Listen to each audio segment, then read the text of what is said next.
کہ رعایا پر ظلم ڈھانے والا حاکم قیامت کے روز اللہ کے عرش کے سائے تک کو ترسے گا، تو پھر کیوں وہ تمام جنہیں روز محشر یہ سبکی اٹھانی ہی ہے ہمارے ووٹوں سے ان نوٹوں میں نہا رہے ہیں جو ہمارا مقدر ہونا تھے؟ اگر ہو سکے تو سوچئے گا، حالانکہ میں جانتا ہوں کہ آپ کے پاس سوچنے تک کو فرصت نہیں۔ والسلام، ایک ناراض پاکستانی۔ یہاں پروگرام میں وقت ہوا ایک مختصر سی کمرشل بریک کا۔ بریک سے واپس آئیں گے ایک نئے موضوع پر، ایک ایسے موضوع پر جس پر اب تک پاکستانی میڈیا میں تو میری نالج کے مطابق کسی نے بات نہیں کی، لیکن آج میں وہ بھی کروں گا انشاءاللہ تعالیٰ بشرط زندگی۔ بریک سے واپس آتے ہیں۔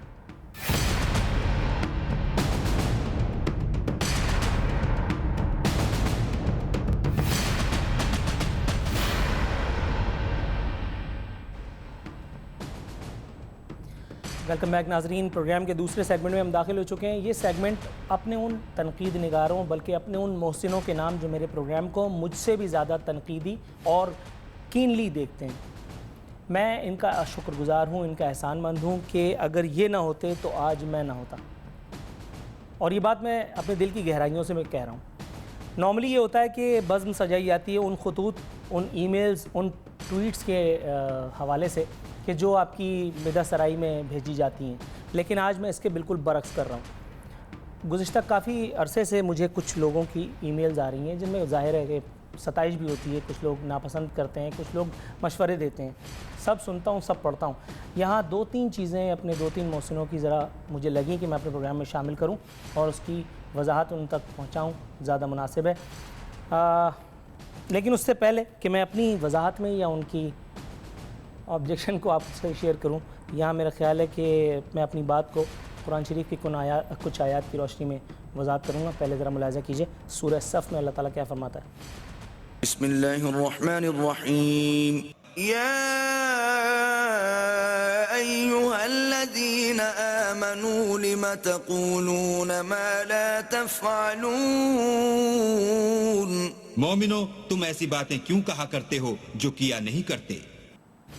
اپنے طور پر مجھے اس بات کا یقین ہونا چاہیے کہ جو کچھ میں محسوس کرتا ہوں وہ میں کیمرے پہ بیٹھ کر کے کہوں۔ اس سے قطع نظر کہ لوگ مجھے اینکر سمجھیں یا نہ سمجھیں، مجھے صحافی خیال کریں یا نہ کریں، جو کچھ بھی میرے دل اور دماغ میں ہے باہم ربط کے ذریعے کیمرے تک منتقل ہونا چاہیے۔ منافقت کسی صورت مجھے برداشت نہیں۔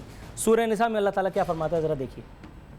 بسم اللہ الرحمن الرحیم، ان یشأ یذہبکم ایہا الناس ویأت بآخرین وکان اللہ علی ذلک قدیرا۔ لوگو، اگر وہ چاہے تو تم کو فنا کر دے اور تمہاری جگہ اور لوگوں کو پیدا کر دے، اور اللہ اس بات پر قادر ہے۔ اللہ تعالیٰ ہر بات پر قادر ہے۔ وہ اگر چاہے تو مجھے کسی بھی ایک عام آدمی سے بدل سکتا ہے۔ میں نے کون سے ایسے نیک اعمال کیے تھے کہ اللہ نے مجھے اپنے حبیب کے صدقے میں اپنی خاص نظر کرم سے مجھے ایک اینکر بنا دیا؟ تو یہ ایک امتحان ہے میرے لیے اور سبق ہے ان تمام کے لیے کہ جو کام اللہ تعالیٰ نے ہمارے سپرد کیا ہے اپنے اس کام کو پوری بھرپور دیانتداری کے ساتھ کریں۔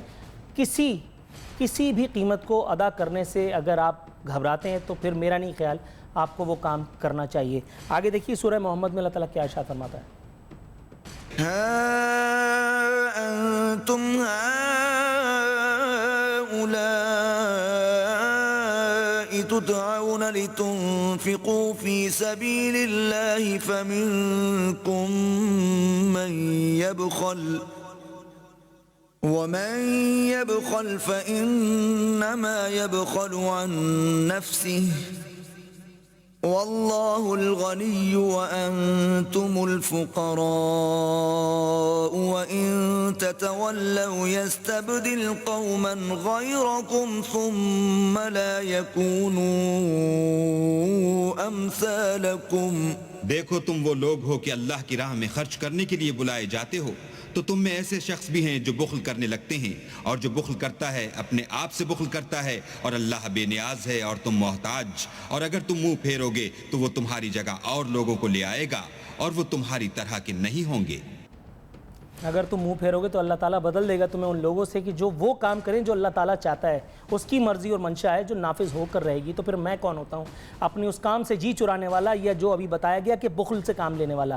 یہ بخل اپنے کام میں ڈنڈی مار کے بھی کیا جا سکتا ہے، اور میں ہر ممکن کوشش کرتا ہوں اور میں نے کی ہے اللہ تعالیٰ آخری سانس تک مجھ سے یہ کروائے کہ میں اپنے کام میں بخل نہ برتوں۔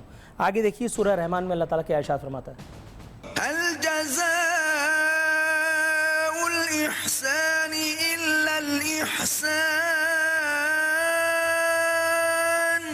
نیکی کا بدلہ نیکی کے سوا کچھ نہیں ہے۔ فبأي آلاء ربكما تكذبان تو تم اپنے پروردگار کی کون کون سی نعمت کو جھٹلاؤ گے؟ کون ہے اس روئے زمین پر جو اللہ تعالیٰ کی نعمتوں سے کفران نعمت کر سکتا ہے؟ ہیں کچھ لوگ، لیکن مجھ میں اتنی ہمت نہیں کہ میں صرف نظر کر سکوں ان تمام احسانات سے جو اللہ تعالیٰ نے مجھ پر، میری تمام خامیوں اور عیوب سے قطع نظر مجھ پر کیے، حالانکہ میں اس کا مستحق اور سزاوار نہ تھا۔ اب آپ ملاحظہ کیجئے مولانا طارق جمیل کے بیان کی ایک چھوٹی سی ویڈیو، جس میں مولانا طارق جمیل نے وہ تمام باتیں کہہ ڈالی ہیں جو شاید میرے دل میں اس وقت ہیں مگر میں وقت کی کمی کے سبب کہہ نہیں پا رہا۔ ذرا ملاحظہ کیجئے۔ 3 کام جو کرے گا کبھی عزت نہ دیکھے گا، 3 کام جو کرے گا کبھی عزت نہ دیکھے گا، اور 3 کام جو کرے گا کبھی ذلت نہ دیکھے گا، 3 کام جو کرے گا کبھی ذلت نہ دیکھے گا، 3 کام جو کرے گا کبھی ذلت نہ دیکھے گا۔ جو جھوٹ بولتا ہے، جو ظلم کرتا ہے، جو دھوکہ دیتا ہے، جو جھوٹ بولتی ہے، جو ظلم کرتی ہے، جو دھوکہ دیتی ہے، عزت کے خواب دیکھنے چھوڑ دے، ذلت مقدر ہے اس جہان میں اس جہان۔ جو جھوٹ بولتا ہے، جو ظلم کرتا ہے اور جو دھوکہ دیتا ہے۔ جھوٹ میں نہیں بولتا، ہر ممکن کوشش کرتا ہوں کہ نہ بولوں۔ ظلم کرنے کی میری کیپیسٹی نہیں ہے، اللہ کرے کہ کبھی ہو بھی نہ۔ اور دھوکہ دینا، اگر دھوکہ دینا مقصود ہوتا تو آج اسے ان تمام ای میلز کو یا ان تمام میسیجز کو آج ایک اوپن فورم پہ لے کر کے نہیں آتا کہ جو میرے محسنوں نے میرے نام بھیجے تھے۔ اسے بڑی آسانی سے اوائڈ بھی کیا جا سکتا تھا، لیکن میں خود چاہتا تھا کہ کسی کو دھوکے میں نہ رکھا جائے۔ یہاں ایک جید صحافی، میں ان کا نام نہیں لے رہا، انہوں نے بھی مجھے ایک پیغام بھیجا، انہوں نے کچھ اعتراضات فرمائے۔ بینگ سینئر مجھے ان تمام اعتراضات کی قدر ہے۔ آپ نے فرمایا کہ میں صحافتی اخلاقیات کی پاسداری نہیں کرتا۔ آپ نے ٹھیک فرمایا، میں دراصل صحافی ہوں بھی نہیں، میں وہ ایک عام آدمی ہوں جسے قسمت سے، اللہ تعالیٰ کی مہربانی سے ایک لاٹھی مل گئی ہے تاکہ وہ لوگوں سے پوچھ سکے، وہ جسارت کر سکے اگر تو جسارت کر سکنے کی پوزیشن میں ہے۔ لوگوں کو اللہ تعالیٰ نے کسی نہ کسی حوالے سے اس کے سامنے جواب دہ کر دیا ہے، محض ایک کسی پروگرام کے پیڈسٹل سے ہی صحیح، کسی چینل کے تھرو سے ہی۔ کتنے سارے لوگ ہیں جن کے دلوں میں سوالات ہوتے ہیں مگر وہ پوچھنے کی پوزیشن میں نہیں ہوتے۔ کچھ لوگ پوزیشن میں ہوتے ہیں اور مٹھائی کی دکان چلا کر کے 8 بجے 9 بجے 10 بجے 11 بجے اور وہ اپنے گھر چلے جاتے ہیں جسٹ کہ ان کے پاس اپنی ایک PR اسٹیبلش ہو۔ مجھے اس قسم کا کوئی مرض لاحق نہیں ہے۔ آپ نے درست فرمایا، میں صحافی نہیں ہوں، میں وہ ایک عام آدمی ہوں جس کے دل میں سینکڑوں ہزاروں کروڑوں سوالات ہیں اور وہ ان کے جواب کو سننا چاہتا ہے۔ آپ نے فرمایا میں عمر کا لحاظ نہیں کرتا، یہ بات آپ نے 16 آنے درست فرمائی، میں عمر کا لحاظ نہیں کرتا۔ مجھے صرف یہ یقین ہونا چاہیے کہ سامنے والا جو ہے وہ کسی بھی حوالے سے اکاؤنٹیبل ہو سکتا ہے، میں اس کو اپنی ممکن حد تک بے بس کرنے کی پوزیشن میں ہوں، میں وہ کام کروں گا۔ اس کا ایک ذرا موازنہ آپ کی خدمت میں پیش کر دیتا ہوں۔ غوث علی شاہ صاحب کا ایک کلپ ہے، ذرا دیکھیے کہ میں یہاں پہ بھی حیدرآباد پریس کلب میں بھی اعتراض مجھ پہ اٹھایا گیا تھا کہ میں نے ان کی عمر کا لحاظ نہیں کیا۔ پہلے وہ کلپ دیکھیے پھر میں آپ کو وجہ بتاتا ہوں۔ ضیاء دور میں وزیر اعلیٰ رہنے والا غوث علی شاہ آج کس منہ سے جمہوریت کی باتیں کرتا ہے؟ جس کی پرورش ہی عامریت کے سائے میں ہوئی ہے، اس کے منہ سے جمہوریت کا راگ کیا معنی رکھتا ہے؟ آپ میرے خیال میں کوئی لے کے آئے ہیں سخت الفاظ کا۔ وہاں کی دعا کے باوجود بھی میں تو ڈیفنس کے گھر تک نہیں پہنچ پایا، کیونکہ آپ نے پالیٹکس کی پی بھی نہیں دیکھی ہے۔ لگتا ایسا ہے کہ آپ اپنے حدود سے باہر باتیں کر رہے ہیں۔ آپ چھوٹے عمر کے ہیں، آپ کو پتہ نہیں ہے، قرآن شریف کے کاف نہیں جانتے ہیں اور ریفرنس شروع کر دیتے ہیں۔ قرآن شریف کی کاف نہیں جانتے ہیں اور اس کے بعد میں ریفرنس دینا شروع کر دیتا ہوں، اور اس کے بعد تاریخ نے وہ دیکھا جو میں نے دیکھا مگر شاید آپ نے نہیں دیکھا۔ یہ غوث علی شاہ صاحب جو اس وقت مجھے میری حدود و قیود کا خیال دلا رہے تھے، مجھے میری چھوٹی عمر کا، میرے کم تجربے کا تانا دے رہے تھے، اس کے بعد سے آج تک، آج بھی یہ صرف ماتم بیوگی کر رہے ہیں نواز شریف صاحب کے خلاف۔ نواز شریف صاحب حکومت میں آئے، نواز شریف صاحب نے انہیں نو لفٹ کا بورڈ دکھایا اور اس کے بعد یہ جا کر کے سکھر میں جلسہ کر رہے ہیں GDA کے ساتھ۔ کون درست ثابت ہوا، میں یا غوث علی شاہ صاحب؟ دوسری بات، عمر کہاں سے بیچ میں آ گئی؟ اگر اللہ تعالیٰ نے ان کو وقت سے پہلے پیدا کر دیا، مجھ سے پہلے پیدا کر دیا، تو اس میں ان کا کیا رول ہے؟ یہ تو اللہ تعالیٰ کی کنٹریبیوشن ہے، وہ اللہ تعالیٰ چاہتا تو مجھے ان سے پہلے پیدا کر سکتا تھا۔ who cares? اور اگر عمر سے ہی لوگوں کی عزت کی جاتی، اگر عمر سے ہی کسی کی عزت کی جانی چاہیے تھی، تو اب وہ سنیے جو میں نے اپنے والد صاحب سے سنا. حضرت آدم علیہ السلام سے سینئر تھا وہ جسے راندہ درگاہ کر دیا گیا، شیطان مردود. لا حول ولا قوت الا باللہ العلی العظیم پڑھتے ہیں، ہمارے ایمان کا جزو ہے. عمر سنگین مذاق. یہاں وقت ہوا ایک مختصر سے کمرشل بریک کا. بریک سے واپس آئیں گے تو مزید کچھ گفتگو باقی ہے، وہ کرتے ہیں.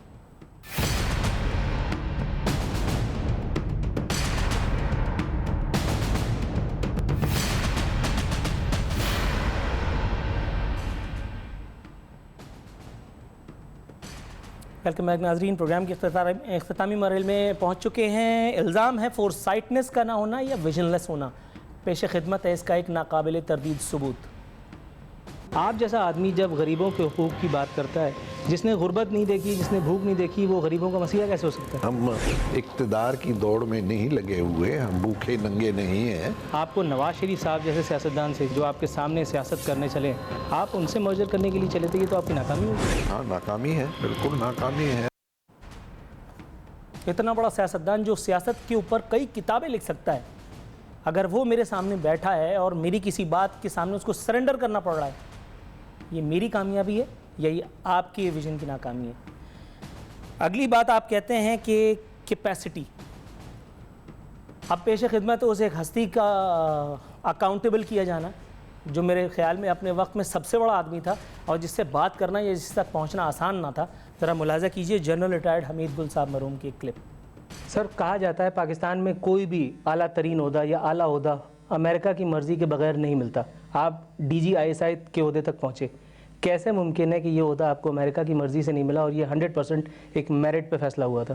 اس وقت جناب امریکہ کو ضرورت تھی آپ کی جنگ جیتنے کی افغانستان کے اس اندر، کے لیے اس نے آپ کا سہارا لیا. تو ظاہر ہے کہ وہ ضیاء الحق صاحب کا سہارا لے رہے تھے، جو اسلام سے محبت رکھتے ہیں، جو پاکستان سے محبت رکھتے ہیں، جو ہارڈ کور نیشنلسٹ ہیں، وہی جنگ لڑ سکتے تھے نا. اسے ایک پروموشنل پروگرام نہ بنانا چاہتا تھا، لیکن انفارچونیٹلی کچھ چیزیں دکھائی جاتی ہیں تبھی یقین آتا ہے. آپ کہتے ہیں میں اس شعبے میں درانداز ہوں، انٹروڈر ہوں، گھس پیٹیا ہوں. ایسا ہے، اس میں کوئی دو رائے نہیں. آپ فرماتے ہیں کہ میں کبھی پائے کا اینکر نہیں بن سکتا. نہیں سر، یہاں اختلاف ہے، اس لیے کہ یہ فیصلہ نہ میرے ہاتھ میں ہے نہ آپ کے. یہ فیصلہ اس ایک ذات کے ہاتھ میں جس نے مجھے فرش سے عرش تک تو نہیں لیکن یہاں تک ضرور پہنچا دیا. کچھ اور لوگ تھے جنہیں اس بات کا یقین تھا جو آپ فرما رہے ہیں. الحمدللہ اللہ رب العزت کا ہزار شکر، پروردگار عالم نے اپنے حبیب کے صدقے میں میری صلاحیتوں میں تو فیل نہیں، اپنی کرم نوازی سے میرے ماں باپ کی دعاؤں کے نتیجے میں مجھے یہاں تک تو پہنچا دیا.